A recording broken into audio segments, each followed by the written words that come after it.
It's all a bit early, isn't it, Christmas? Although Christmas shopping, you want to get that done, don't you? And there's lots of Black Friday deals already out there. But of course, that means there's lots of scams as well. So we have got the very woman to guide you through all of this. Claire, it's great to see you. And it's, you know, Black Friday's, it's sort of become black the whole month. Black month, Black November. I mean, it gets earlier and earlier every year. I think two things. Are they genuine discounts, these bargains that you're being offered? Right. And could they be scams?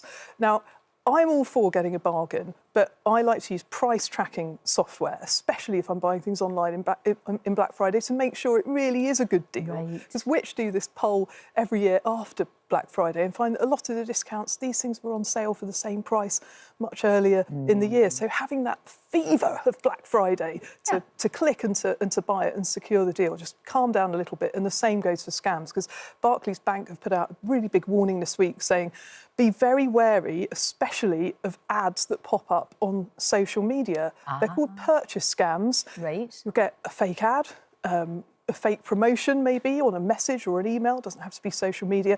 You click on the link and it leads to a fake website. They look really, really convincing, but the key to spotting it all is that the prices and the discounts are too good to be true. So that blindsides people into thinking, I must get this to secure this price. And of course, they buy it, they part with their money, lo and behold, the goods don't turn up, and they have to contact their bank and try and do a fraud refund. So the key is here, be very wary of deals, especially if they're punted on social media, and always go to the company's official website to see what they're really offering. That's a really good idea, because, a lot of us are, you know, it's easy. You get kind of sucked into it. You really do. Now, look, big deal now is going into December, the Advent calendars. And these have become a huge thing. I mean, when I was a kid, it was just a little window and that you didn't get anything in it. But now they're huge. Not even chocolate. Well, I mean, luxury beauty products, perfumes, jewellery. I think you're reviewing some of the ones on sale on the show later in the week, but they really have surged in popularity. But Which is warning that there are scams. Again, the hallmark is a huge discount. There's a Space NK calendar, the upmarket beauty retailer, £250 this costs if you're going to buy it. I did look at that and think, what? £250 for an advent calendar? It's not even a Christmas present. They were being flogged online for £28.99. Lots of people thought that they could get this too good to be true price, parted with their money, and were disappointed. So again, check the website address matches the official brand, but also this is a really great little tool. You can put a web address into a web page called Who Is. That's who.is. Got a picture of it. And it will tell you when that website was created.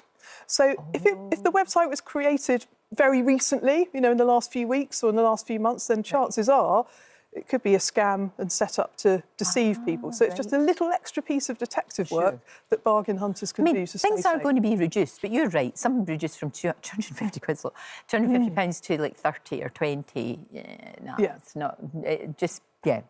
Have your cynical head on, which is a shame at Christmas, but there you go. And pensions making headlines today. Well, some good news on pensions. Over the past 20 years, the amount that women are saving into pensions has gone up. But, of course, the bad news is it's still much less than men. And a landmark study that's come out this morning by Scottish Widows has found over 2 million women don't think they'll ever be able to afford to retire, which is really, really grim news. But 1 in 7 expect to still be working in their 70s. So Scottish Widows are saying, well, what can we do to prevent this? And I have to say, I think fear around pensions and the lack of pension savings for women is something that really stops people from engaging and trying to do something about it while they still can. So Scottish Widows, they've gone onto TikTok, believe it or not, trying to get people to engage with their pensions, understand how they work, how you can get your employer to pay more in, how you can save tax, how you can maybe pay in a little bit more, which the younger you are, the bigger effect that could potentially have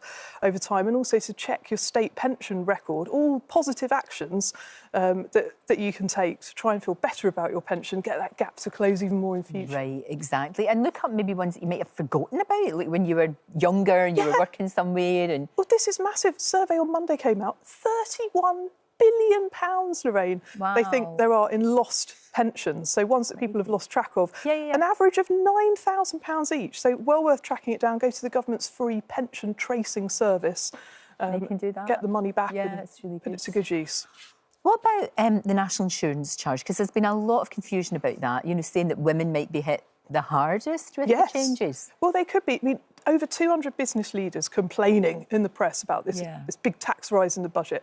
Lots of people don't realise we pay national insurance on our pay slips, but also our employers pay it too to the government. And it's the employers who hire lots of people on low wages, 2/3 of them women, people like pub groups, restaurants, retailers, supermarkets, also childcare. Yeah. If we earn less than £9,000 a year, they don't pay any national insurance, but that's all going to change in March. They have to start paying the tax at a much lower rate. So I worry it could affect women's jobs more disproportionately than men.